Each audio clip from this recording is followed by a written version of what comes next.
welcome everyone. Welcome to the 2022 OAI Conference. And our theme is Back to Basics, Creating Value Through Environmental Assessment. And Charles was just reminding me today that it's taken us 2 years with COVID to get to this space. He was checking this out back in 2020, and we've been fortunate that York University has consistently held on to this space for us when we were ready to actually present. So I'm delighted to be here today, and I'm so grateful that you've all chosen to join us as well. Come on up, Julia, it's great. So my name is Cheryl Hekevich, and I'm the current president of OAIA, and I'm the chair of the planning committee.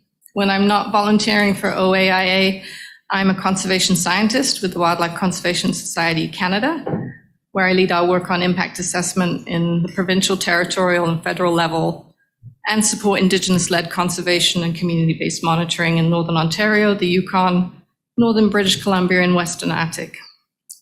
I'm delighted you're able to join us either in person or online for the next 2 days.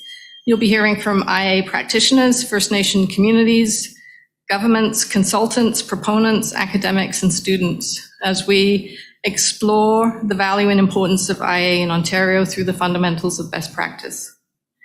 At this conference, presenters have been asked to contemplate how to get better decisions that minimize risks, create more certainty for the future permitting and regulatory phases, and how host communities of projects gain benefits that would otherwise not be achievable. And we hope to bring a diversity of perspectives to these ideas. Before we get started, however, I'd like to open the conference in a good way with a welcome from Gima Stacy Laforme of the Mississaugas of the Credit First Nation. Can we just play the video, please? Ani, Gima Stacy Laforme of the Mississaugas of the Credit First Nation. So I go by Gima because that's closest to our language, and our language, the leader. A chief is a colonial construct, and so I give that back. I still answer to chief, but only out of respect to you, and only until you understand. So welcome. I'd like to offer you a prayer as you begin your morning. We give thanks to the Creator. We ask that He guide us and forgive us when we falter and disappoint. For though we aspire to greatness, we are after all only human. Grant us a clear mind, a pure heart and courage, a clear mind to make well thought out intelligent decisions, a pure heart to make decisions without personal bias and desire, and the courage to use both a clear mind and a pure heart in our lives. Let us set aside small differences. Let us concentrate on real issues. Let us not be bogged down in rhetoric. Let us live each day with a feeling of accomplishment and pride. Most importantly, let us remember we are not adversaries nor are we enemies. We share a similar past, a kindred spirit, and a common heritage. We must always remember the real reason we gather, to do the right thing for our people, our children, our future. Miigwech. So, normally, when I would talk to a room full of environmental people like yourselves, I'd go on and maybe throw in a couple poems about Mother Earth, but I don't have that kind of time. So I just want to say one thing. When you think of the environment and you think of climate change, don't think of climate change as a problem to be solved. Think instead of Mother Earth as a soul to be saved. If you can do that, you can change everything. Miigwech. And because there's no word for goodbye in our language, I'll say Bamapi, which means I'll see you again.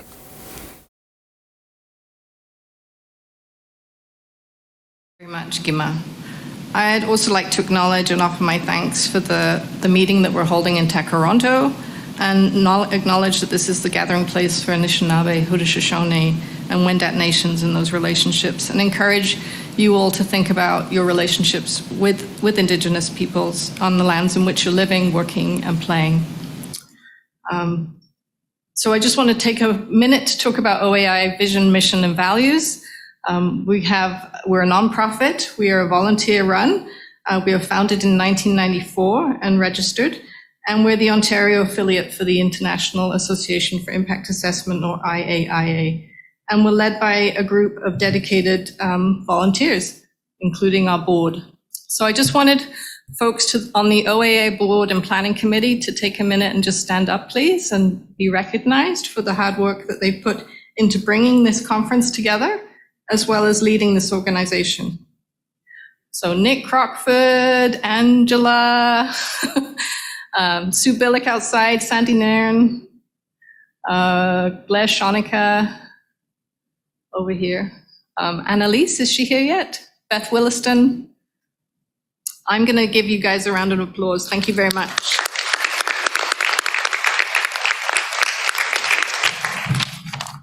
And thanks to Sue, who's outside, for the hard work in pulling this work together. And I encourage you to take time over the next 2 days to connect with one of these folks that just identify themselves and let them know what kind of conferences, workshops, and events you'd like to see happening in the future. I'd also like to thank Kevin Coulter and Evan O'Taran for volunteering their time at this conference today.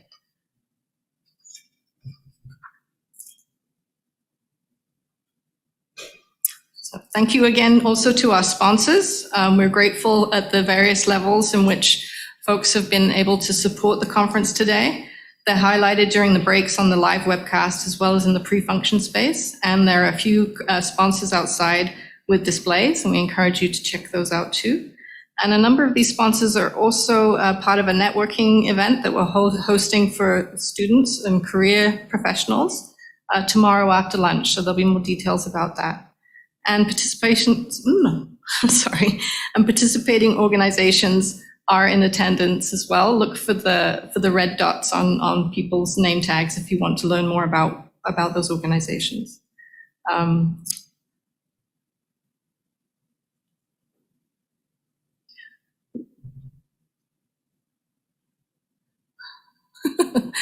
Sorry. There we go. It's very fussy. So every year, OAIA makes a donation in lieu of speakers' gifts to a number of other organizations that we think are doing good work in environmental stewardship, human health, and well-being. This year, we're recognizing 2 organizations. We've donated $250 to Feed It Forward, which connects to our Back to Basics theme with a focus on food security, circular economies, and reducing the 3.7 million tons of food that Ontario generates every year, 60% of which heads to landfills. So that's a bit of a plug for Annalise's session at the end of the conference today that I hope you will attend and learn more about the landfill planning process. We've also donated $250 to Indigenous Climate Action that connects back to our theme with a focus on Indigenous-led responses to climate change, advancing Indigenous rights and climate justice.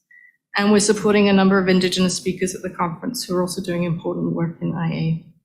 I encourage you to check out these 2 organizations on the website and support the work they're doing. In the last few minutes, I just want to do a quick housekeeping. If I can get the slide, there we go. Quick housekeeping. Wow. It's very sensitive, folks. You guys, yeah, you'll figure it out. We're in the big green box, just so you know.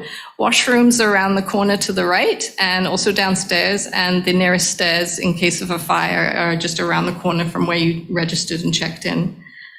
We have made some efforts to address COVID. You'll notice some tent cards on your table. We've actually capped the numbers of people that can attend in person. We've offered a virtual space for people that don't want to or can't attend in person, and there's plenty of hand sanitizer and masks. We encourage you to wear them as much as possible and invite you to check out the other health advice that's available online.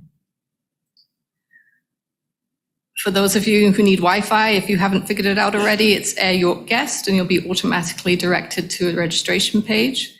If you're using social media, please use our hashtag OAIA22.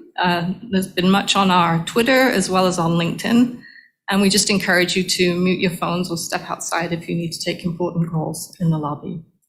So just play-by-play for the dots on your cards. If it's red, you're a student. If it's green, you've been associated with a company or an organization that's doing some networking, mainly tomorrow, but feel free to chat to those people anyway. If you're yellow, you're with the OAI board or planning committee. And if you're blue, you might have dietary restrictions that you noted in registration. And as noted on the cards at the end of the meal tables, you need to actually talk to the staff here to get those meals when you're ready. We do have a pub night this evening. If you've registered, that's great. If you're not sure or you'd like to come, we might have a few spaces. Please check with Sue or myself during the lunch break. And there's a field event also on Friday. It says for the field event tomorrow, which is not correct, but if people want to come to that, please also talk to us at the registration desk. I think that's it for housekeeping. So I'm going to now switch to our first speaker. He's a keynote for us today. And I'm pleased to introduce Dr. Mark Winfield. He's a professor at the Faculty of Environment and Urban Change here at York University. He's co-chair of the Faculty's Sustainable Energy Initiative and has a number of interactions and relations with a lot of the IA issues that we're talking about over the next 2 days and which we work with in general. He's also been an advisor to the now defunct Environmental Commissioner of Ontario and the Federal Commissioner for the Environment and Development. So please help me in welcoming Mark to help launch our first session on energy and sustainability and open our conference on the value of IA.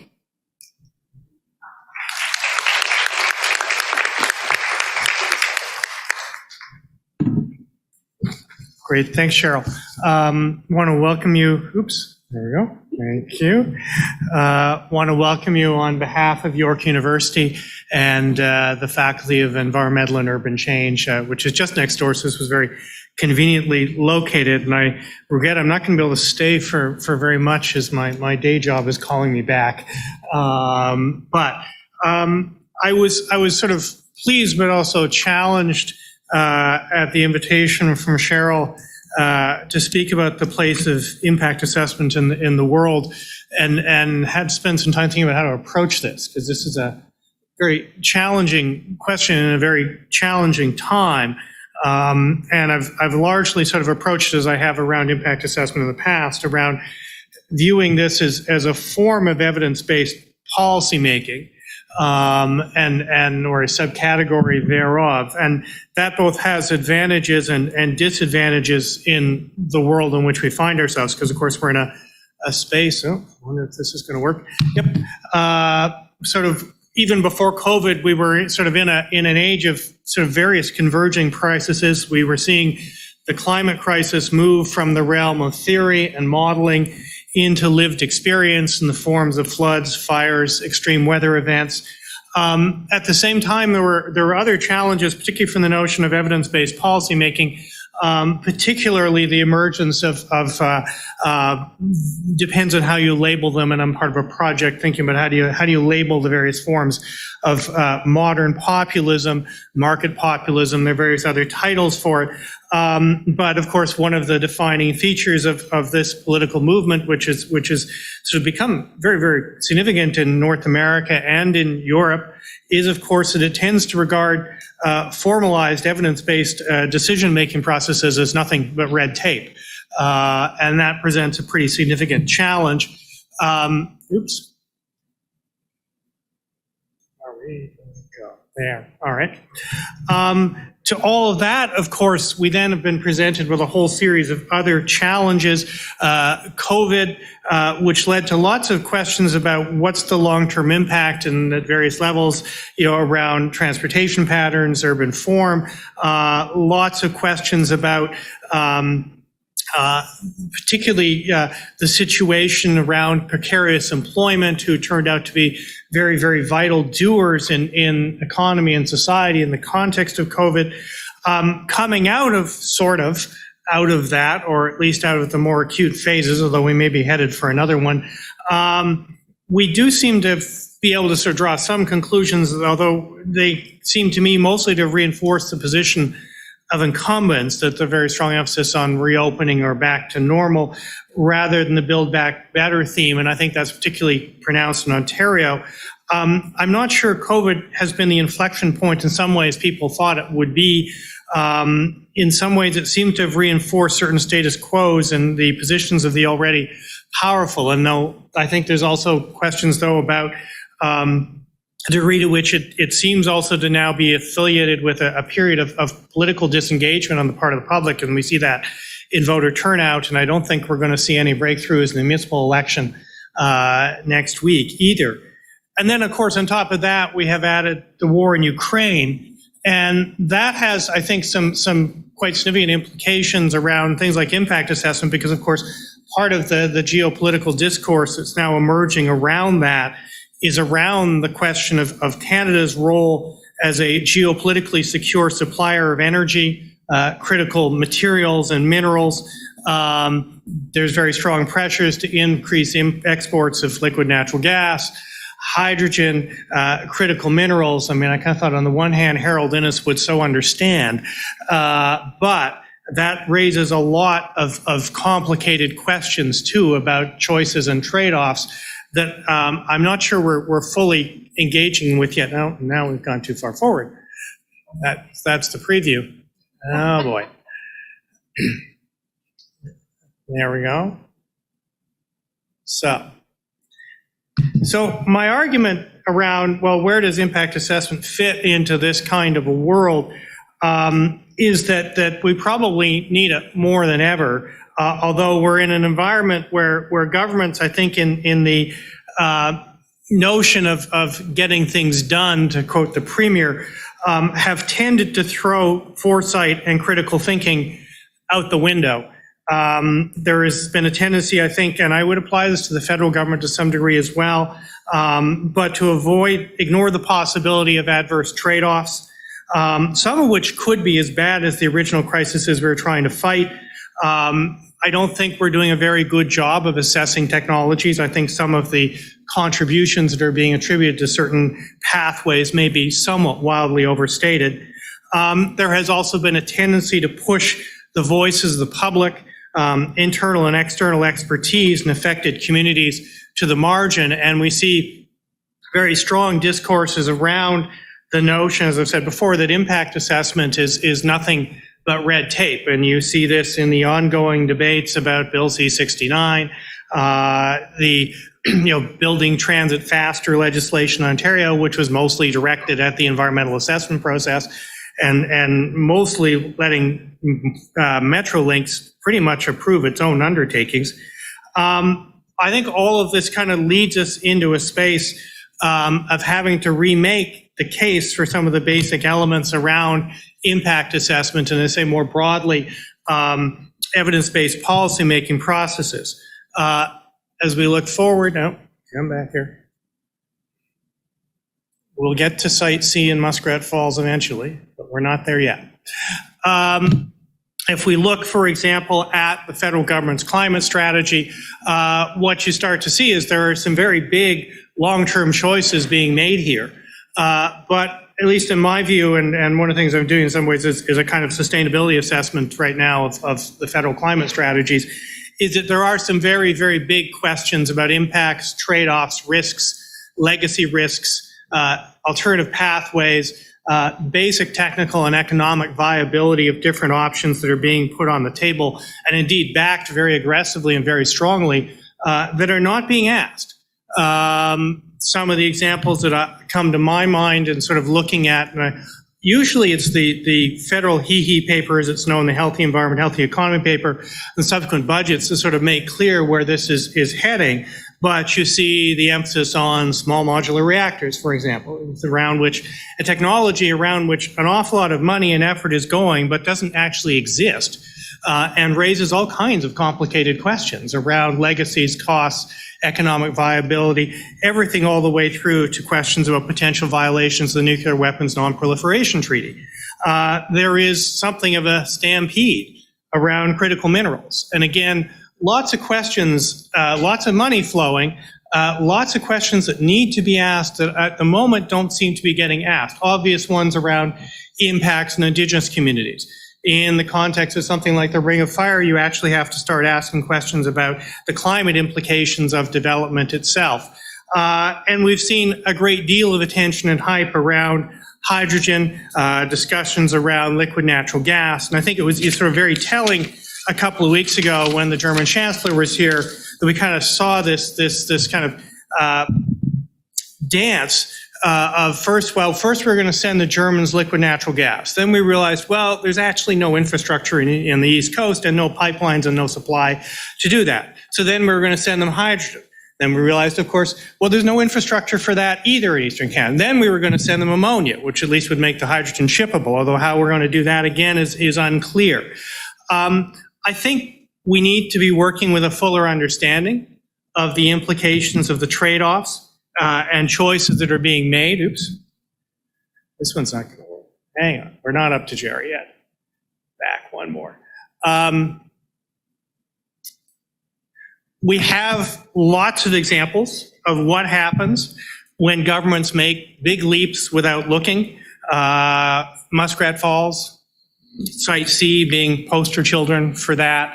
And I can't, of course, mention Muskrat Falls without also noting the passing of Meinhard Dole, who, of course, was a very important figure in the impact assessment world and was on the Muskrat Falls assessment panel. At least in this case, as there were assessments, the findings of which were largely ignored, but at least an indication that it's probably a very good idea to think a little bit about what you're doing before you go making investments on this kind of scale. I mean, at some point, questions about the rationality and cost effectiveness of some of the choices that are being made are going to arise. And indeed, we're already starting to see that. Jerry DeMarco, the Federal Environmental Commissioner, if you read his report, looked particularly at hydrogen and sort of raised the possibility that there could be some exaggeration of the potential contributions of hydrogen pathways to decarbonization. It certainly will play a significant role, but there could be some overstatement going on. And I think we need to be asking those kinds of questions because governments themselves at some point are going to be faced with those sorts of questions and will need answers. And I think it potentially could do a great deal of damage to the effort at decarbonization if we start to find, well, that investments have been made without a great deal of thought about their consequences or potential downsides. Formalized processes with transparency and public components, I think also help reduce the reliance on policy-based evidence and with input by powerful incumbents. There are also going to be questions, oops. There we go. I think questions of political acceptance and community acceptance will also arise again. At the moment, governments feel they have a certain degree of override over local objections due to crises. I think that may start to get a whole lot more complicated once you get down to the level of specific projects. And again, that may remind us that part of the rationale why we invented impact assessment in the first place was to have a framework for managing some of those political conflicts and trade-offs around who gets the benefits, who bears the costs. Oops, no, what happened here? Now we're here. Now, how long it may take for these points to get connected in the minds of governments is somewhat unclear. I mean, populist governments in particular tend towards very reactive governance models. They tend to respond when things have obviously gone wrong, rather than anticipating and avoiding problems, which of course is at the core of impact assessment. And it kind of raised the problem that the downstream consequences of choices sometimes aren't immediately obvious. And that does concern me because it does raise the possibility that we're in a world where we may need things to go wrong before we realize that we need to make decisions differently in a better informed kind of way. A future of additional white elephants is not a terribly appealing one, but one that is increasingly concerning me in some of the discourses that we hear. I think that translates into needing more vision and more foresight than we're getting from governments at the moment. I'm hopeful as questions sort of start to be raised, because of course as we move, particularly down pathways to decarbonization, we're sort of at a very high level conversation. And we need now to get down into much more specifics and much more thinking through what are the consequences of the pathways we're taking Are they ones that we want to take? Are they the ones that actually advance sustainability? Are we putting ourselves into positions of making very, very ugly trade-offs? And are we ignoring pathways that may allow us to move decarbonization forward that avoid some of those trade-offs? To get to answers about those kinds of questions, you need the kind of evidence-based decision-making processes of which impact assessment are a component. Whether we're there or not, I'm not sure at all, but I think I'll leave it at that for now. And I think we have time for a couple of questions. But hopefully that was useful and a provocative reflection on where we're at. Thank you.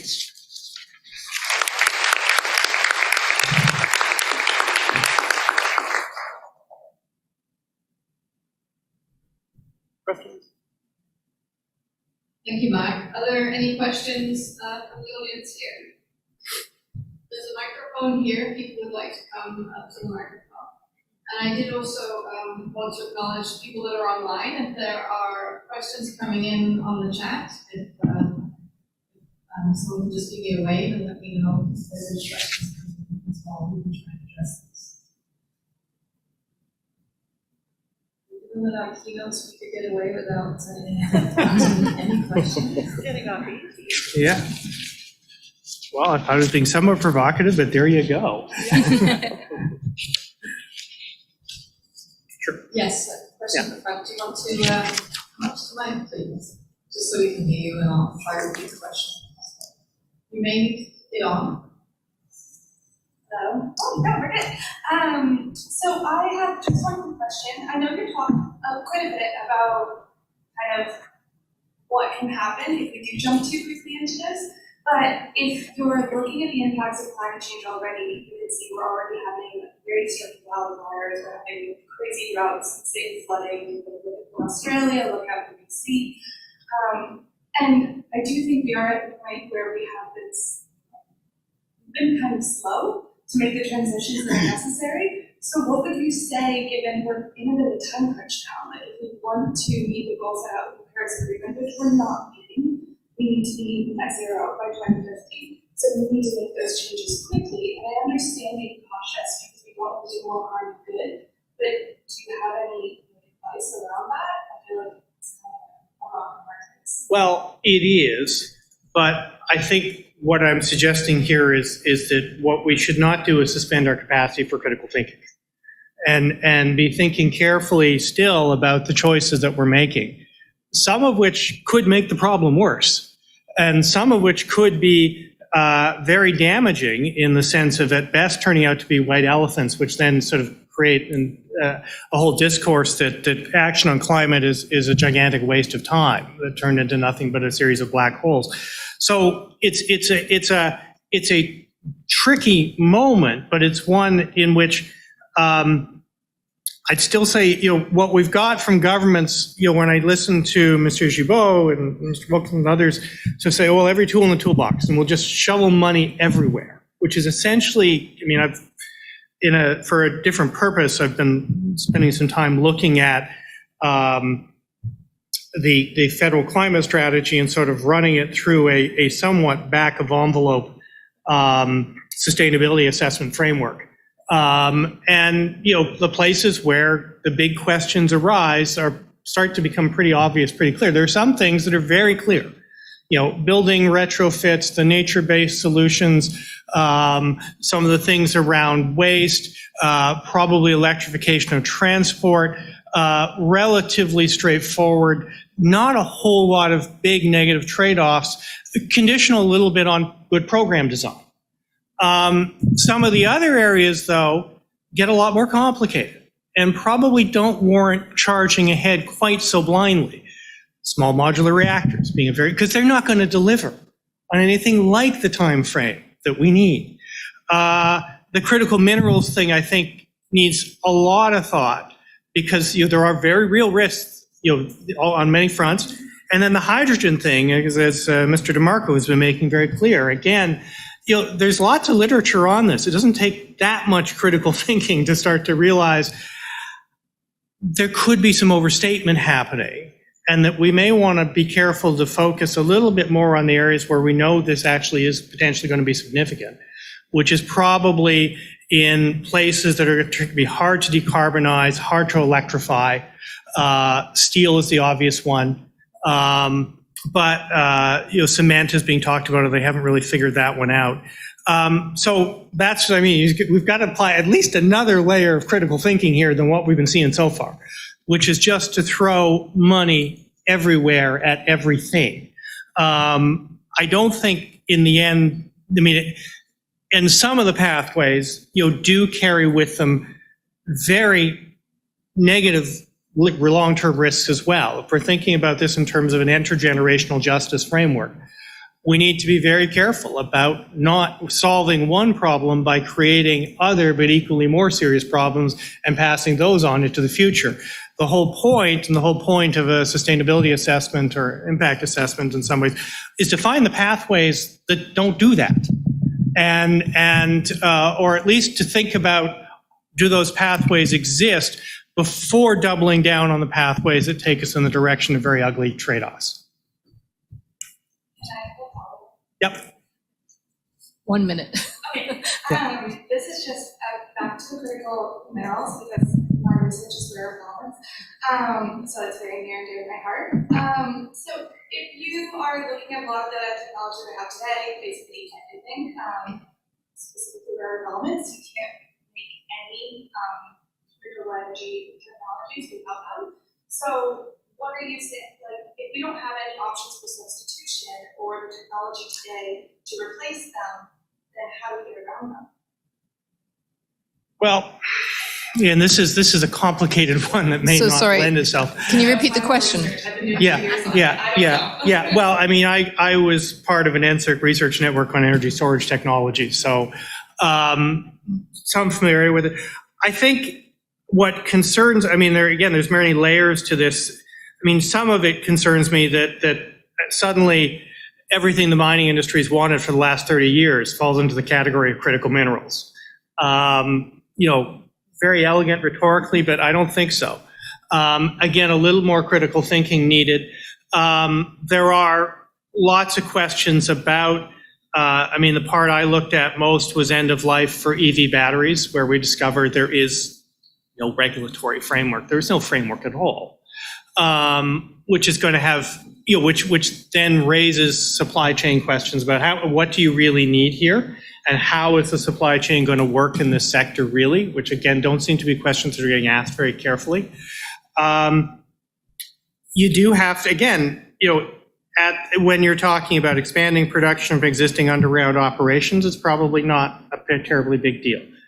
If we're starting to talk about ring of fire, major industrial development, and what is a global carbon sink, we're going to have to start asking questions about where does this take us, and how do we want to approach that in ways that minimize the adverse climate effects.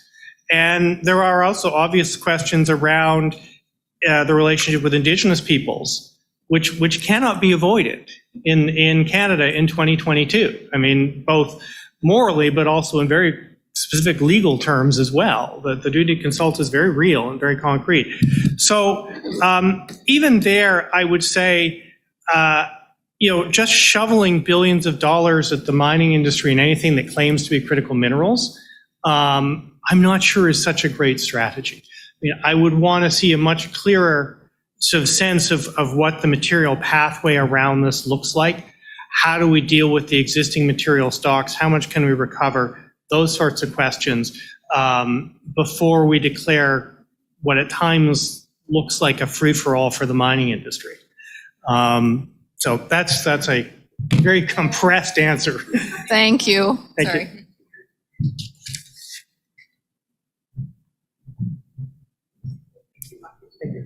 I do. Can you please join me in thanking Mark Winfield for opening our conference in a very provocative and hopeful way. Thank you.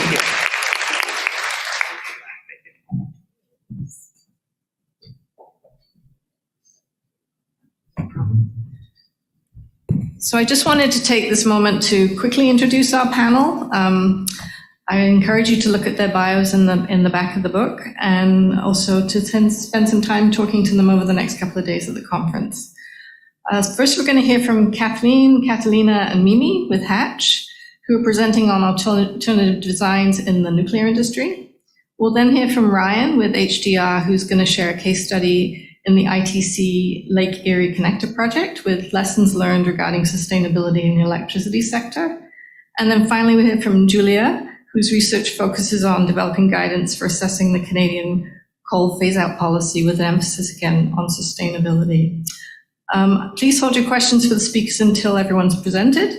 And for those of you joining us virtually, please do put your questions in the chat and we'll try to make sure that we get to them during the Q&A session. And I did also forget to mention for our online people that if you're having technical difficulties, hopefully in the virtual space, you can actually reach out to webcastguru.app/tech support. And if you need to, please just flag your comments and questions in the chat and we'll get to them later after this session. So please help me in welcoming Kathleen, Catalina, and Mimi. Thank you. I know, we're in for it, I think. Yeah. Thanks, Cheryl. No problem. Thanks very much. Good morning. I predict I'm going to struggle with the clicker. Okay, good morning, everyone. Thank you very much for having us, and thanks very much to Mark. I think we are set up really nicely for this panel discussion. So my name is Kathleen Vukovics, and I am a senior environmental and social impact assessment specialist with Hatch. And I'm joined today with my colleagues, Catalina Gonzalez, an environmental engineer, and Mimi Ginger-Wild, senior engineer specializing in nuclear project development. So our presentation today is all around evaluating sustainable design alternatives for support facilities in the nuclear industry. It's an approach we've been developing for the last couple of years at Hatch, and it brings together environmental assessment best practice together with world-class engineering design for support facilities at existing nuclear generation facilities. So not necessarily the development of SMR. I know we talked about some pretty big concepts in the keynote already. And what we're hoping to present is a small slice of what we're doing in this space. So our client came to us and requested that as part of the development of a project that we support them in satisfying the requirements of Canada's greening government strategy.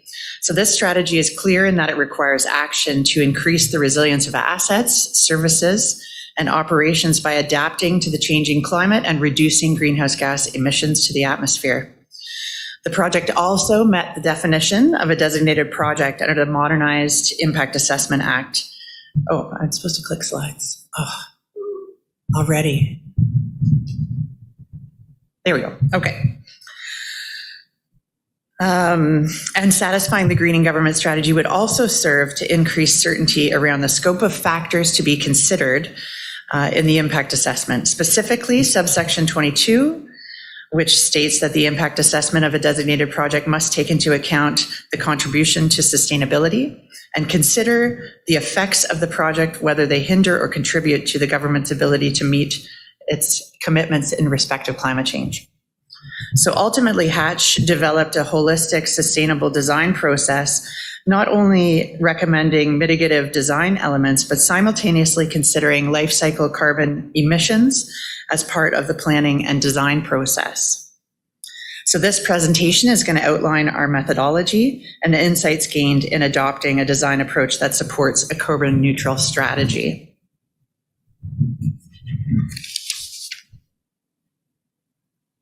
Yes. Okay. So the greening government strategy calls for investment and decisions to be based on the total cost of ownership. And this means that life cycle cost benefit analysis, accounting for the shadow price of carbon, optimized energy performance evaluation, and climate change risk assessment.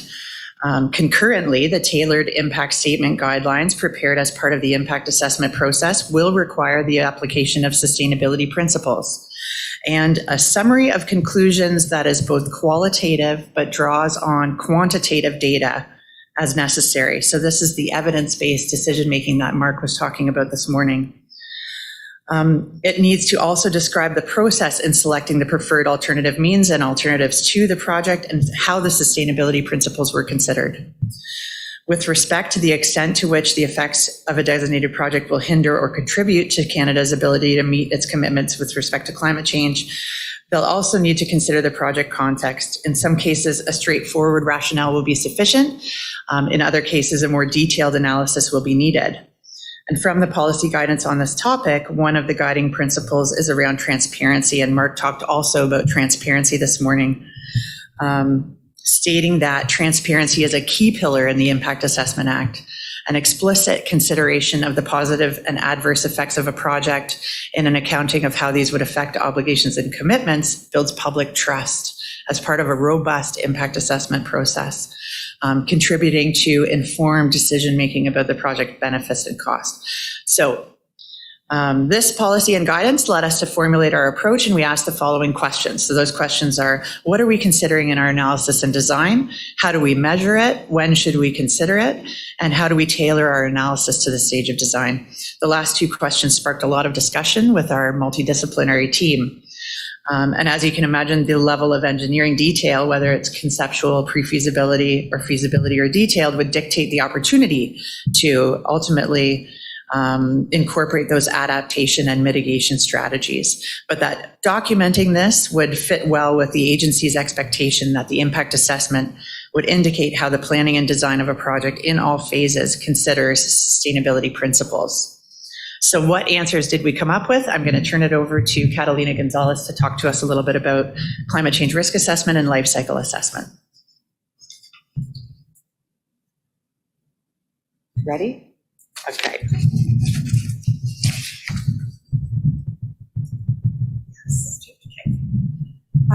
So to answer the first few questions, we realized that we had to expand a little bit on the traditional thinking that we have, and we needed to consider the true life cycle of a facility.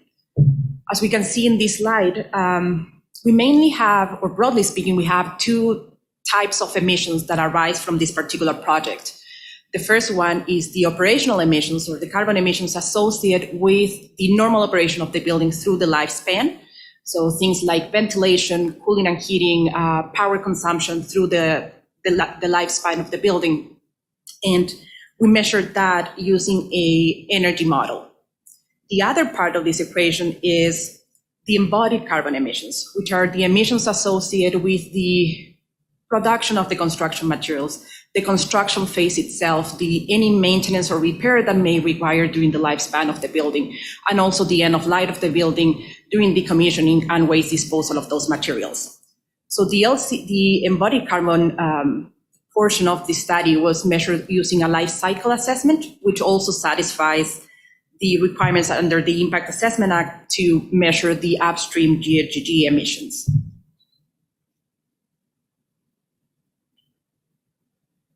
So the methodology that we follow, it mainly consists of two elements. The first one is the adaptation measures, as Kathleen was mentioning before, which was conducted by a climate change risk assessment. With this, we were able to summarize the climate change trends into the future, but also we were able to identify potential risks that this facility may have. And based on these risks that we identified, we were able to come up with adaptations and resiliency measures for that particular building. The second portion of the methodology is the mitigation measures, which were assessed using life cycle assessments and the energy model. So the approach that we follow is we took a baseline building that fit into the information for the life cycle assessment to measure the embodied carbon and also the energy model for the operational carbon. And we assessed different construction materials and different energy saving measures, which in the end, we were able to come up with a revised building design, including the material selection and also the equipment selection. And this revised building fed into the total cost of this project, which included the capital cost for the materials and equipment, but also the operational cost, considering the shadow price of carbon. So in order to assess the adaptation portion of this assessment, we conducted a climate change risk assessment following the ISO standard for this, which mainly has, as you can see in the screen, three major components. So we first establish the context, then we do the risk assessment to identify, analyze, and evaluate the risks, and then we, based on this risk identification, we can come up with risk treatment. So for this particular facility, to establish the context, we analyze all the relevant climate data sets available, not only to establish the baseline, but also to see the future climate trends. The emphasis of this analysis was to assess the climate variables that are contained within the National Building Code. Then we conducted the actual risk assessment where we evaluate interactions between the different climate variables and the infrastructure components. And then we were able, based on that identification, we were able to identify the risks, but also assess the likelihood and severity of the predicted impacts.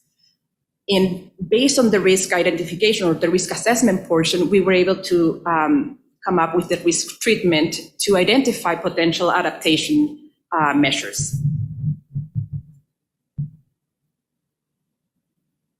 So this is a small summary or screenshot of the risk treatment opportunities that we were able to come up with.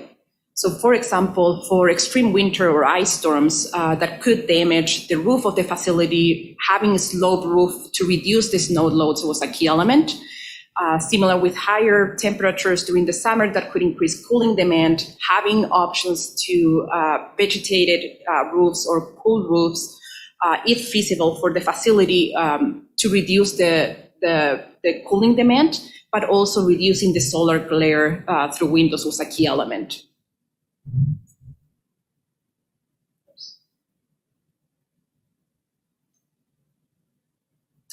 So moving on to the mitigation portion of this assessment, as I mentioned before, we use life cycle assessment to evaluate the embodied carbon of the facility. A life cycle assessment is a methodology to evaluate potential environmental impacts over a full life cycle of the system to be measured. We follow the ISO standard, which is the backbone of this type of analysis. And the ISO standard dictates mainly 4 stages of the study. The first one is the goal and scope definition, where we provide the context of the assessment in terms of the system boundary, but also what type of environmental impacts we're going to be measuring. Then we have the inventory analysis, where we provide quantification of the inputs and outputs for the system to be able to quantify the impact assessment in terms of the severity of the potential impacts. And then finally, these 3 stages come together into the interpretation phase, where conclusions or recommendations are provided.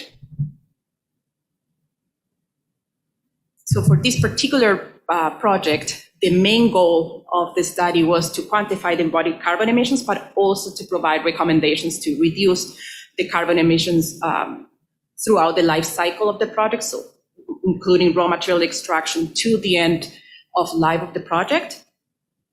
And in terms of the physical system boundary, we include all the materials associated with the envelope of the building, but also all the structural elements. So things like roofing, foundations, walls, assemblies, etc. were included.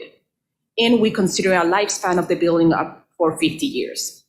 In order to quantify the materials, we used material takeoffs that were from our design team. And we also had to quantify not only the construction materials, but any replacement that may arise from the operation itself of the building, and also come up with sourcing of the materials to be able to account for transportation emissions. And the last thing that we needed to do is to evaluate potential end-of-life assumptions for these different materials after the decommissioning of the building. For the impact assessment, we took all this information that was gathered during the inventory analysis, and it was inputted into an LCA tool. This tool allows us to quantify the potential environmental impacts for the construction materials, and it was based on different life cycle inventory databases that are available publicly. So the last stage was the life cycle assessment interpretation. So for this part, we conducted two main analyses. The first one is a contribution analysis to identify what are the main life cycle stages that contribute the most to this facility, but also what type of materials are the main contributors to the embodied carbon. Based on these results, we were able to provide scenario analysis to replace certain materials to see what's the impact into the facility and the embodied carbon of the facility. This particular case, the scenario analysis that is showing here is a replacement of the concrete and steel of the structural elements of the building to be replaced with a mass timber structure. And this allows us to have a reduction of almost 13% on the embodied carbon.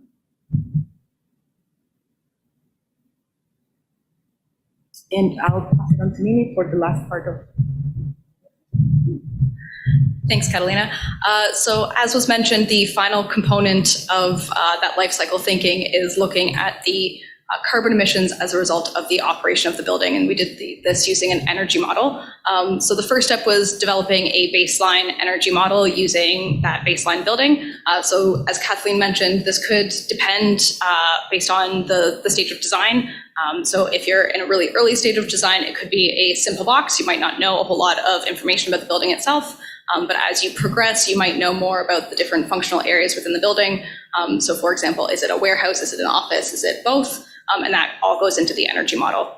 After that, we looked at identifying different alternatives that could be evaluated for making those design improvements.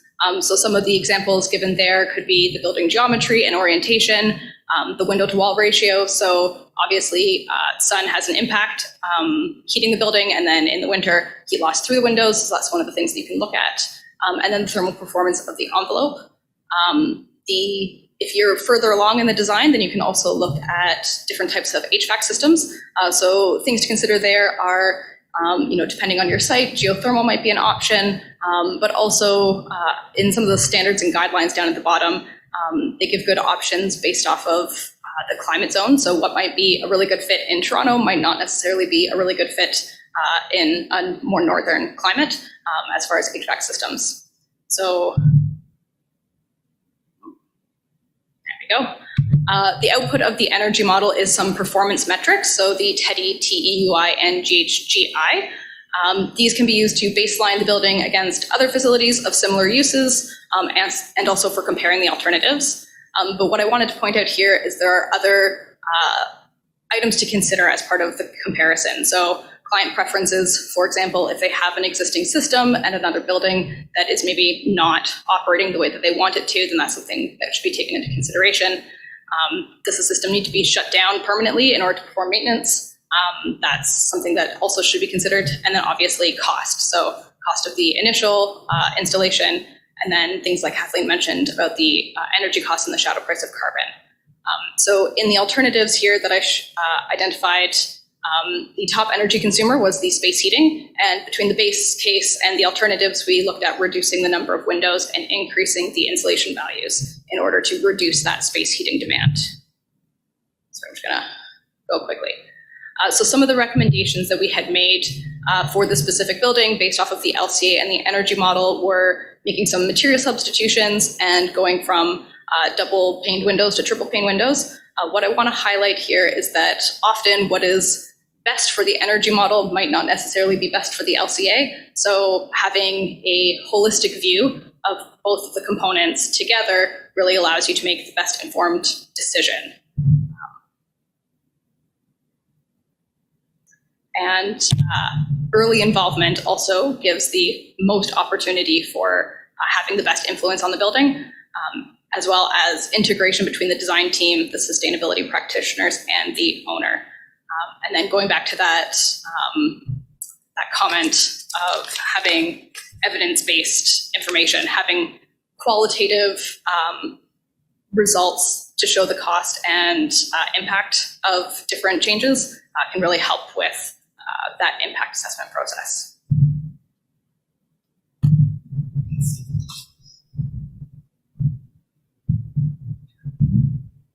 Thanks, ladies. I'm going to hold questions to the end. If people can jot them down and be able to bring them up after everyone's presented, that would be great. Thank you. Brian.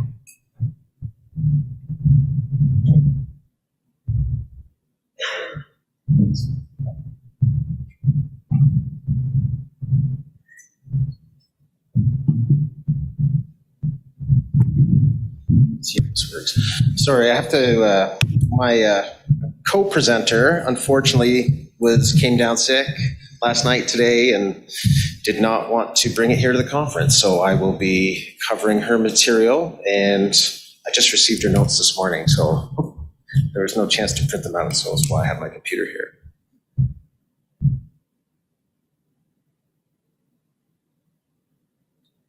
The left and the right. Gotcha. Okay. I'm Ryan Doyle. I'm with HDR. I lead our environmental sciences and planning group in Eastern Canada. And today, I'll be talking to you about a really neat project I was involved in called the ITC Lake Erie Connector.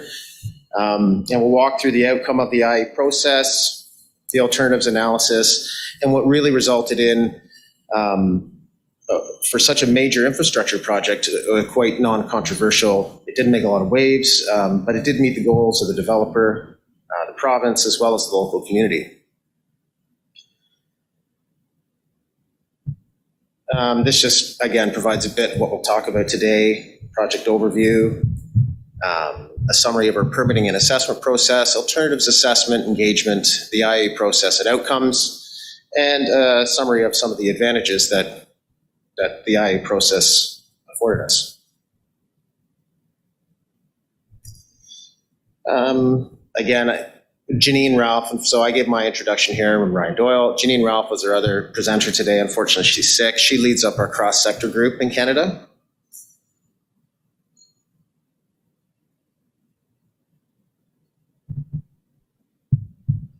So the ITC Lake Erie Connector is an approximately 117 kilometer bidirectional high voltage DC privately owned, so a merchant international transmission line, running from Nanticoke, Ontario on the north shore of Lake Erie, across Lake Erie to Erie, Pennsylvania.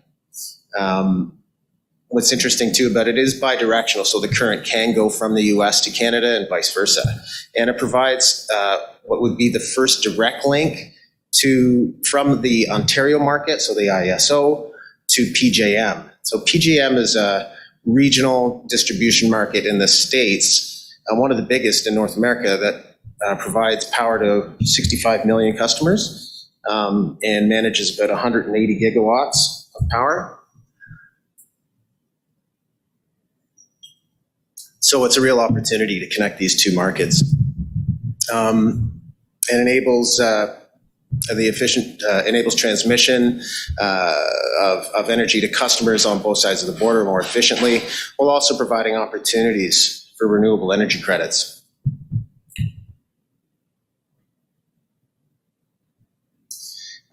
Just a little bit more on the overview. So the project involved a coordinated IA process to meet both the National Energy Board and eventually the CER's regulatory process, as well as the process in the US, which was NEPA. So impact assessments were carried out in a coordinated fashion to meet both requirements. And my computer's jumping all over the place, sorry.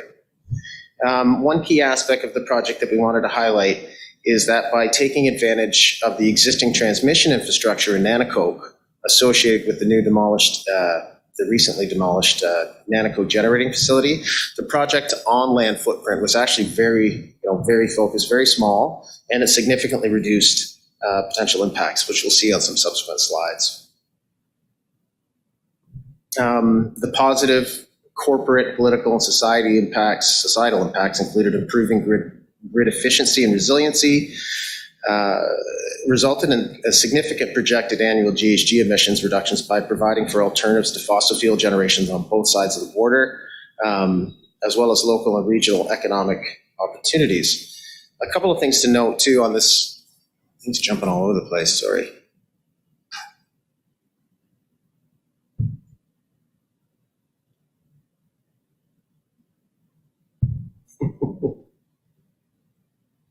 All right. This slide. A couple of things on this slide with the images. On the top is that shows a high-level overview of the ISO's infrastructure and the interties to some of the United States infrastructure and other markets, where you can see there's a lot of congestion in and around the lakes. So this provided a direct tie across Lake Erie to another market. That's an example of the cable, which is HVDC. It's not your typical electrical cable. It's pretty big with a lot of shielding to protect it from anchors and other potential damage. And the other piece of equipment is a hydrojetter, which is how the cable would be installed in the lake. So it uses pressurized water to cut a very focused and small trench in the lake bottom, about 8 inches to a foot wide, where the cable slides in and then it naturally backfills behind it.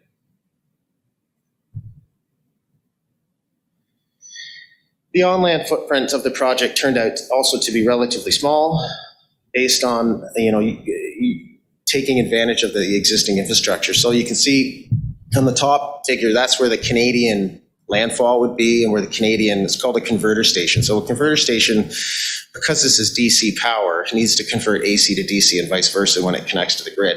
So it provided real opportunity to connect to the significant infrastructure at the OPG plant. And also they had to do this back in the States as well. In the United States, it was a little bit further away from the shoreline, so they had to do a little bit more of an analysis on the routing down there.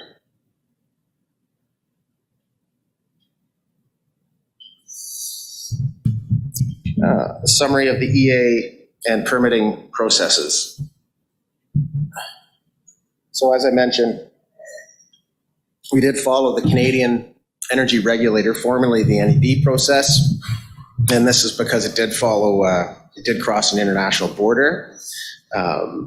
So we did follow that process for both for the on-land and the cable routes, both on land and in water.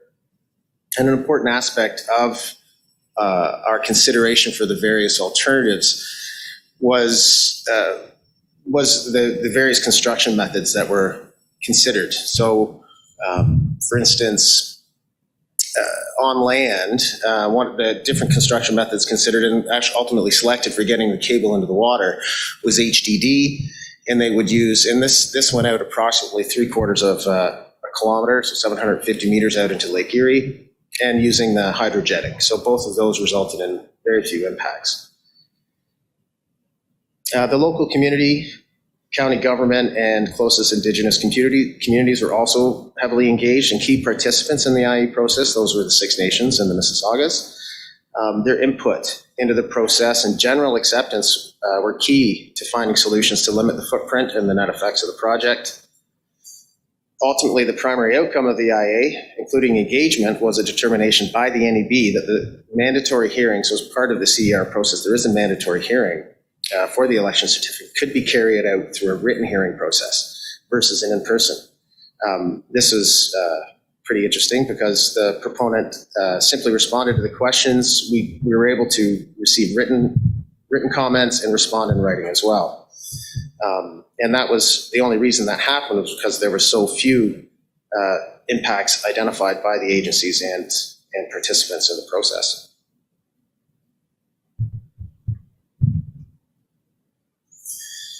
The alternatives assessment.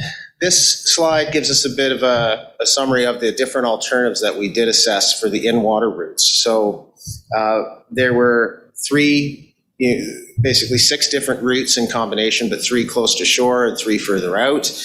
And they considered various aspects, including the overall cable length, various interconnection points, geophysical features on the lake bottom, such as geology, sediment, bathymetry, avoidance of known and or potential shipwrecks, and any other underwater cultural sites.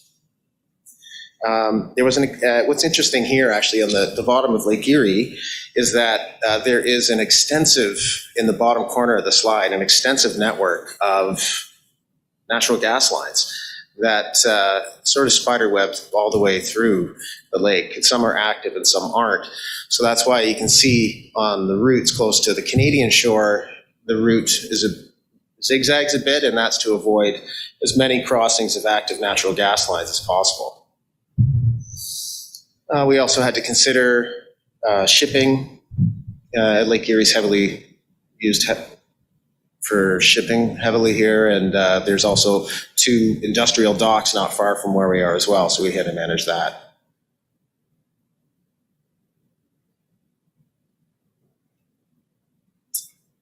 Sorry.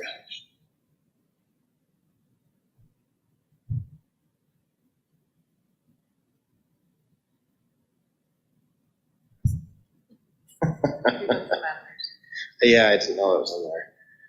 I think it's jumping all over the place. So in terms of the alternatives assessment for the on-land portion, we did consider various different locations for the converter station sites. Now, these aren't big sites; they're approximately 2 acres. But we did consider impacts to natural environment features, built heritage, cultural features. Okay. Connection to the electricity grid. Of course, because we're so close to Nanticoke, the preference was to stay as close as possible to that.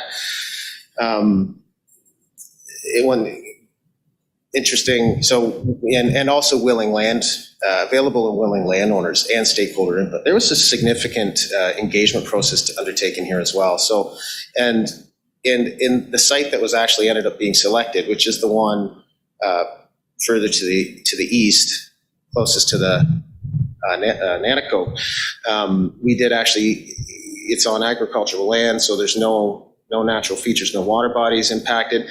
But there was some archaeological resources found, and with participation of the local First Nations, we carried out a stage 1, 2, 3, and 4 assessments to recover the artifacts with their assistance, and now the site is approved for development.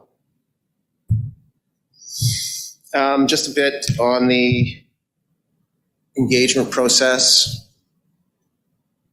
So there was a significant stakeholder engagement with directly affected impacted landowners, existing infrastructure owners, such as the county and the utilities, as well as the company that owned all the natural gas lines in the lake. Again, I mentioned the Indigenous communities engagement.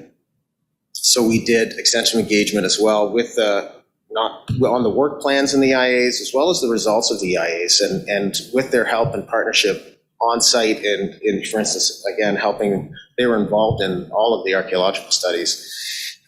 We ended up with broad support from the Indigenous communities, and actually letters of support as well. So again, we did involve agencies, it is a federal project, so there was extensive engagement with the federal, provincial, and municipal governments.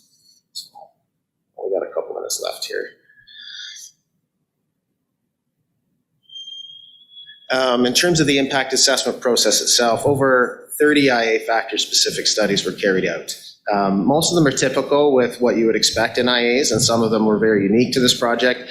Just to highlight some of the unique ones, there was a geophysical marine survey, and marine sediment sampling and testing was critical to mapping the routes for the Lake Erie connector. It was a detailed survey that was carried out across the lake. That was able to identify anything from shipwrecks and any magnetic anomalies, boulders, basically a detailed picture of the entire lake bottom along the route, which ended up actually piquing the interest of a few different agencies. So the MNRF actually wanted a copy of the data, as well as Environment Canada. So they added that to their database for Lake Erie. We also looked at the EMF fields associated with the cable in the lake.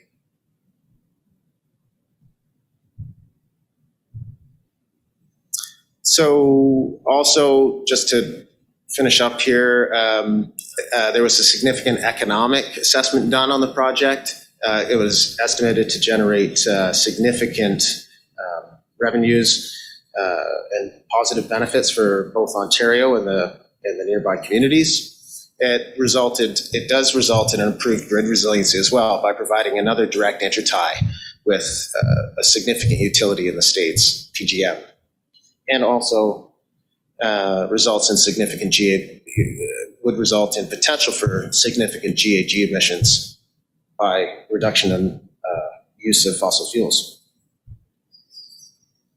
This is just a word cloud of some of the typical challenges and considerations these types of projects typically face. These HVDC projects are showing up more and more throughout the world. They're very, very popular in Europe, and there's a few of them on the go in the United States right now as well. So just to tie off and sum up some of the advantages to the IA process of the Lake Erie Connector through the identification of potential issues and associated mitigation, mitigated the need for any additional study during the IA approval process and the need for extensive field studies post-approval, provided substantial opportunities for early engagement on potential impacts. Due to there being so few remaining impacts after the assessment and the issues, the regulator was able to carry out a streamlined hearing process. It was written versus in person, and resulted in a relatively quick federal approval and broad community support and First Nations support as well. That's it. Okay, yeah, great. So, thank you.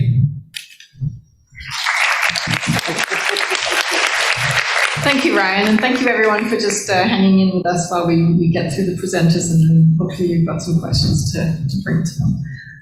Julia, would you like with the last presenter here? I think I also sprung on them the 5, 3, 1 minute without really telling them. Hi, everyone. My name is Julia Crescenti. This is exciting because it's the first in-person presentation in a long time, but yeah, let's go for it. Okay, I'm a master student at the University of Waterloo, and I'm going to present to you on my thesis research topic on sustainability-based guidance for assessing Canadian coal phase-out policy. Ooh. Already jumped all the way, okay. Well, I'm going to start talking about why we need a decarbonized future. Mark talked a little bit about it in the beginning, but anyway, we're in the context of surpassing planetary boundaries, especially climate change related. And at the same time, we're still leaving enormous inequity gaps. And the IPCC report says that we need to be limiting our global temperature increase within 1.5 degrees Celsius, or at least well below 2 degrees Celsius above pre-industrial levels. The IPCC report and the 1.5 degrees Celsius pathway also says we need to be reducing energy demand and decarbonizing electricity by 2030. And of course, having some form of permanent carbon storage, carbon capture and storage, besides achieving net zero by 2050. Ooh, that worked. And why do we need a coal phase-out policy? Well, in this global setting that I just mentioned, coal-fired power plants account for 30% of electricity generation, and they represent 20% of global GHG emissions. They're also the largest single source of energy-related CO2 emissions.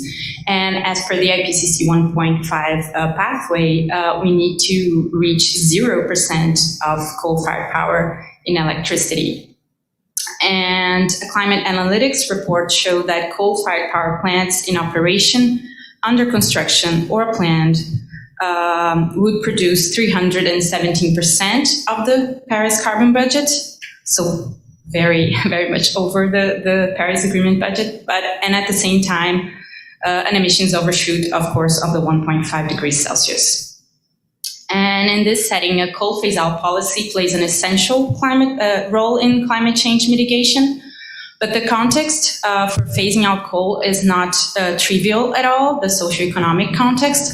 We need just transition to soften the impact of the socioeconomical shift away from coal. And my research will try to cover the alliance of environmental goals, climate change mitigation goals, with requirements for a just transition to help and build a robust framework for climate change mitigation policies assessment.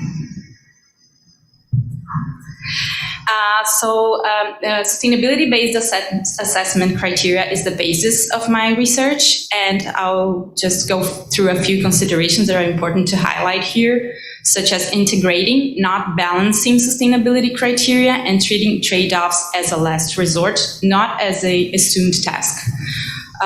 It also means replacing balancing losses and gains with multiple reinforcing gains, and especially going beyond minimizing negative effects and climate change impacts, but rather seeking continuous generation of positive effects towards integrating human, social, environmental, economic well-being. It also means mutual support for development in the short and the long term, so related to the intergenerational equity principle, and respecting socio-ecological systems complexity. That means favoring precaution. All in all, I would take an integrative approach towards sustainability as a basis of this research. And my goal is to develop and apply the necessary sustainability-based criteria to assess national coal phase-out policy. As I mentioned, just transition is also a very important component of my research, and that is why. And the reason is that it means long-lasting well-being for communities and ecosystems, while at the same time ensuring there is justice and equity when sharing the burden of this energy transition. Three aspects are important within just transition, such as climate change, climate justice, environmental justice, and energy justice. Climate justice meaning there needs to be a human rights approach when talking about sharing the burden of climate change impacts. Energy justice, a human rights approach to all the energy life cycle impacts. And environmental justice, ensuring affected parties are treated as active parties when developing, implementing, and reinforcing environmental regulations and environmental policies. Three aspects are important within energy justice, such as recognition of justice, distributional justice, and procedural justice, and these all inform my framework. Recognition of justice, talking about how to recognize the rights of affected parties through all these processes. Distributional justice, again, talking about how to share how the burden of the transition is being shared across all stakeholders.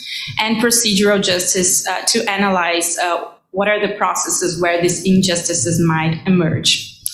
And of course, a just transition process to decarbonization needs government support, needs to building capacity and infrastructure for communities and workers, and treating, of course, affected communities as active parties.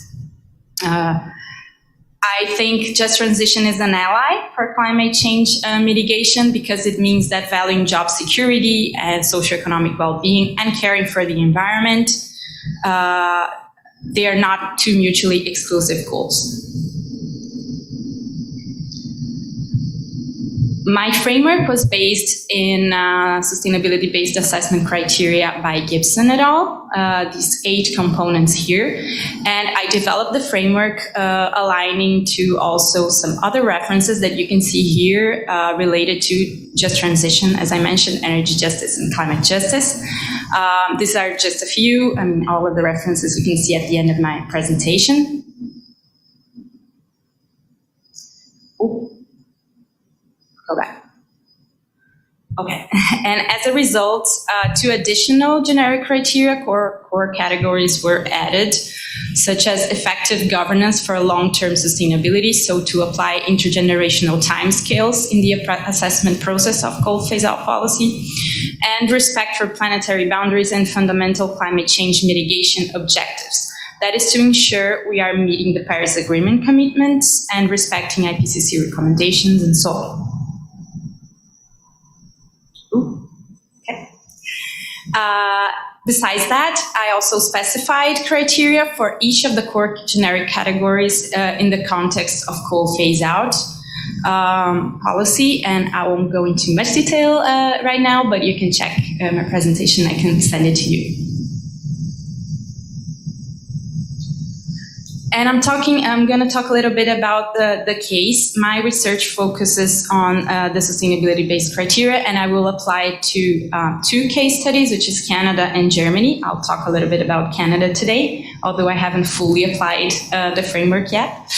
Well, Canada is the world's 10th largest emitter of greenhouse gases and the 4th largest exporter of metallurgical coal used for steel. And it's important to highlight that Canada's exports are primarily metallurgical coal, so the impacts of the phase-out of coal-fired power will mainly affect thermal coal mining and thermal coal production for internal consumption. And in 2019, the electricity sector in Canada was the 3rd largest source of GHG emissions after road transportation and oil and gas sectors. And it's interesting to know that although 7.4% of electricity is generated from coal here, more than 60% of electricity-related GHG emissions comes from coal. And well, Canada has a plan to reduce GHG emissions by 32 to 40% by 2030, and it launched this plan. Also saying that, also with a regulation to achieve net zero by 2050. And also there were amendments to the environmental regulations updated in 2018 to phase out thermal coal-based electricity by 2030. Furthermore, back in 2018, the federal government launched a task force on just transition for Canadian coal power workers and communities. Their focus was mainly to address communities, visit communities and listen to stakeholders and gather information to launch reports on recommendations on how to implement a just transition for the coal phase-out policy. We still have provinces dependent on coal power generation, like Alberta, Saskatchewan, and Nova Scotia, and New Brunswick also has coal plants. I will talk a little bit about the case of Alberta, but there is a relevance in this case for an interjurisdictional approach, so to establish responsibilities for each jurisdiction and transparency through all of that. And in that setting, aligned with that, the task force also said it needs to be the coal phase-out power, coal-fired power phase-out needs to be nationally coherent, regionally driven, and locally delivered. So there needs to be an alignment between all the jurisdictions to make it work. And we need immediate yet durable support, so also related to short and long-term intergenerational timescales. And although my framework and case studies are focusing on coal-fired power, coal mining will definitely be affected by phase-out, and especially thermal coal mines. Alberta had a 2015 climate leadership plan to have a mix of power generation in 70% natural gas and 30% renewables by 2030. And but actually, they're now currently committed to phase out coal-fired electricity by 2023. So they advanced very fast on that. Although there are risks for net zero, because phasing out coal and switching to low abatement gas-fired power might undermine all the work of the coal phase-out in terms of emissions. And federal GHG regulations weakened by equivalency agreements within the provinces might put a risk to achieve net zero too. So this is something that we should all be watching for. And finally, I would like to highlight that a sustainability-based assessment means a positive contribution to sustainability, multiple reinforcing gains, and lasting well-being. And this sustainability criteria, when aligned to a just transition criteria and applied to coal phase-out policy, might contribute to going beyond mitigating adverse effects, climate change effects, but also promoting better livelihoods and gain for communities. My next steps will be to fully apply the sustainability-based framework to the specific cases and integrate contextual criteria eliminated by the cases to my initial criteria. Thank you so much.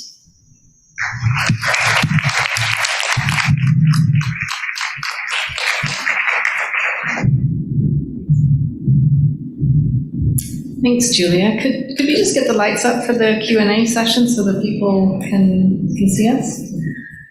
Great, and thank you very much for your patience. Has anybody got any questions for any of our esteemed panel presenters? Maybe I will kick off the questions to our Hatch proponents here today. And I think you know what I'm going to ask, but I'm curious about the life cycle story, particularly when it comes to those carbon assessments with respect to nuclear. Like, how do you actually think about the life cycle of the disposal component of nuclear waste and nuclear energy?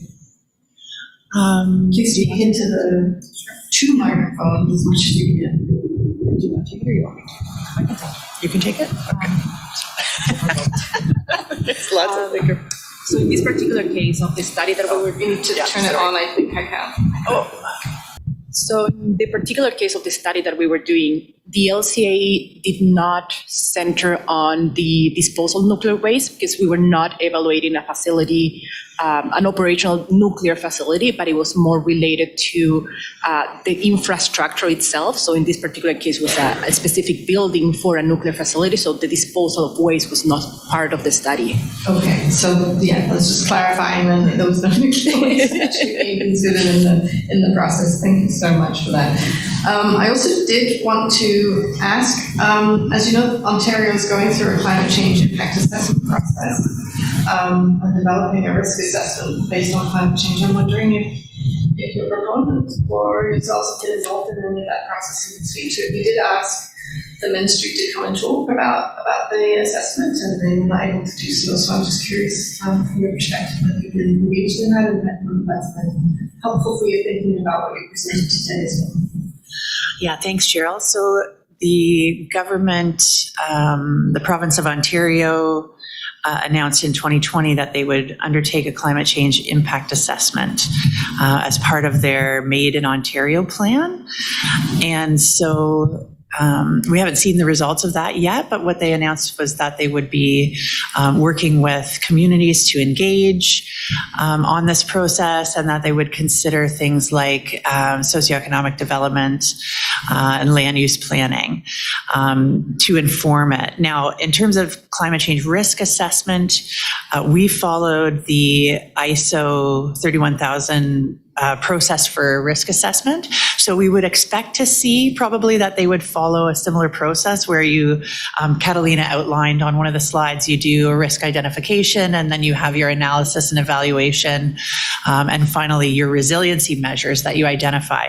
So we would assume that they would undertake probably a similar process, but then bring in kind of from an Ontario regional perspective, what are those priorities from a community perspective? Where's the most urgent need? And then in terms of maybe the difference between the process that we followed and what we would expect to see there, we were forward-looking in terms of the development of a new facility, whereas, I would expect this impact assessment might focus on resiliency measures that need to be applied to existing infrastructure. Thank you so much. Appreciate it. Any questions from our audience? Please come up to the microphone if you have any. And then I'll ask Brian. Katie. Hi. Hi. I have a question for Ryan. So I'm curious to hear a bit more about the Indigenous community participation that you mentioned. So you mentioned things like partnership and support. And can you just tell us a bit more specifically if you went beyond the archaeological assessment participation? So sorry, I think we keep calling you Ryan, and you're Ralph. No, I'm Ryan. You're Ryan. I've got to read that. I was wrong. I did call you right then the first time, right? You're good, Cheryl. Katie, can you repeat the question, please? Sorry. Yeah, sure. No All problem. right. Musical mics here. As long as the smaller one was there as well. I'm curious to hear more about the Indigenous community participation in the project. So you mentioned participation and support and engagement, and specifically around archaeological assessment. Did it go beyond that? Just tell us a bit more. I can tell you to a certain level. Yeah, they were involved throughout. Obviously, they were monitors and participated in the excavations and collection of the artifacts. They wanted to be part of that, and they retained some of those. But there was also commercial discussions that were carried on between them and the proponent in terms of their continued involvement in there's a little some confidentiality to it, but there's an equity partnership involved as well with some of the First Nations, so they were partners in that. So apologies to our online guests. The question was about Indigenous engagement, but thank you so much, Ryan, for answering that. Another question, please, from the audience. Ryan, this is actually a follow-up to that. You mentioned that there is engagement on the Canadian side, but I'm actually curious to know, was your organization also responsible for the American Indigenous engagement? And how was that process, if there was one, and then how was that information integrated in the project on both sides? There was. Actually, I haven't heard of that. Yeah, there was. So there was our company did do both sides of the border. There was a separate team for that. So there was a U.S. team that took care of all the NEPA regulations and the Indigenous Indigenous engagement on the U.S. side. It was not. The regulations are a little different in the States, and I wasn't involved in it. I know that they did it, and I know it was extensive. It's a little different in Canada. It's definitely more. I would say it's definitely more comprehensive here. Yeah. Thank you. And again, that question was related to the U.S. side of the Indigenous engagement question. Please. Okay, just also just follow up on that, or just can you put the mic a little bit low? Also another follow-up on that, just curious to know what protocols were done during the archaeological assessment, like was there ceremony? I'm just curious if there were any ideas with the benefit agreements. There were agreements with Six Nations and the MNC, and they were on site. I wasn't there for the archaeological assessments, but they were there and participated and monitored and helped. Actually, they were actually participating in the excavations as well. So I'm sorry I couldn't answer this in terms of the ceremony. I wasn't there. I would hope so. And how were the ideas? There were agreements. Again, that tends to the commercial side of things that I can't really speak to because it's our client, but there were agreements with First Nations to continue and benefit from the project. Absolutely. Yeah, and they continue to talk with the MNC and the Mississaugas and Six Nations. Okay, then I have one more question. I was just wondering, because I missed the beginning of your presentation and I looked up HDR, but I didn't get an answer on Google. Where is this power source coming from? It's a cable. So we just the cable itself will just transmit power. It's going to connect to the Ontario grid and/or there's another utility distribution network in the States called PGM. So it connects those two distributions grids and which takes power generations from various sources, and then it would just transmit across the line. Is it mostly hydro or is it also nuclear? It'd be whatever mix is in the grid. Okay, thank you. Yeah. Thank you. So that question was about the mix of energy that was coming from the grid. Alexandra. Question from the audience, and maybe I'll just try to repeat the question for online once you've said it before we answer it. This question is for Julie. I was really intrigued by the energy justice component of your presentation, and I was hoping that you might be able to talk a little bit more about recognitional justice, distributional, procedural justice, and So the question is about the different forms of justice associated with the energy transition, just transition. Thank you. Hi. Of course. When we think about distributional justice, is to analyze how the burden of the transition is being shared across all the stakeholders, so the different stakeholders that are going to be affected by the process of coal phase out. It can include, for example, even future generations that are often not as highlighted as they should be. And, well, indigenous communities and all the communities that are affected by the whole process of the transition. And when we think about, for example, procedural justice, is to analyze what are the processes that are in place where the injustice is emerging from and is affecting all of the stakeholders. So it's basically a perspective to analyze all of these processes and try to mitigate and promote equity through the assessment of these processes, I think, yeah. And I talked about, and distributional justice, I talked about recognition, right? Recognitional justice, to recognize the rights that you just mentioned, to recognize the rights of each of the stakeholders, and also if they are misrepresented, so if there's fair representation of all of the stakeholders involved in the process of phasing out coal. So that's also. Thank you. Do you have any questions from the online audience? Looks like Alex is going to ask. So one question from the online audience is for Hatch. They were wondering if you could repeat the name of the LCA2. Oh, the LCA software? Yeah. We were using SEMA Pro software.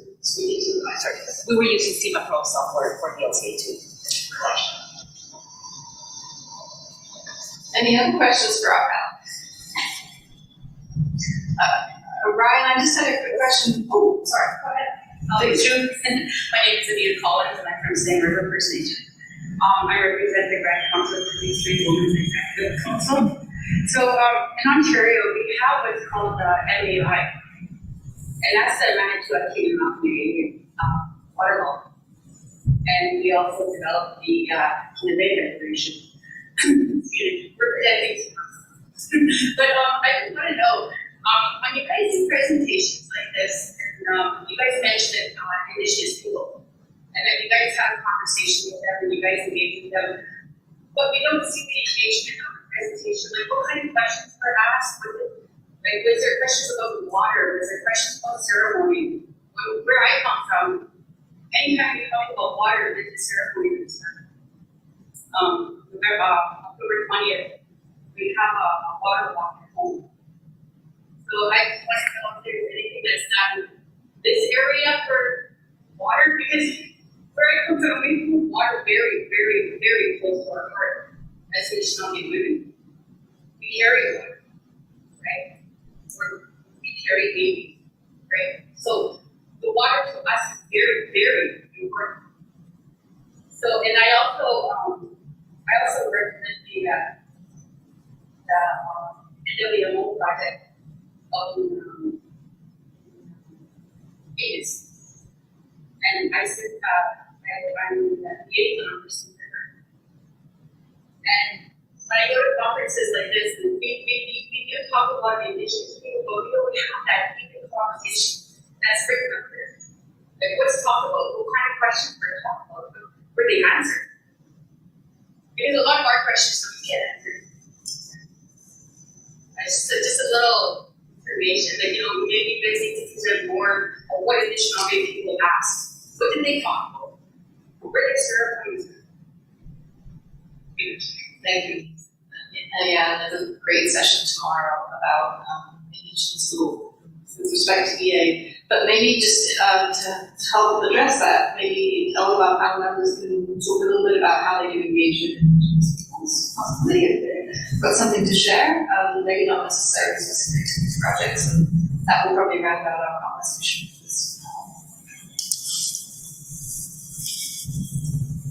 If you do, you don't. Yeah, the point statement is I think it's a area that this work, and I think until we have Indigenous voices and sexes, then we will figure out. Thank you for those comments. All right, everyone, that's the end of our morning panel. We'll be back at 11 o'clock. Please have a health break, take some time away from computers and phones, and grab some snacks. And please, a round of applause for our amazing presentations.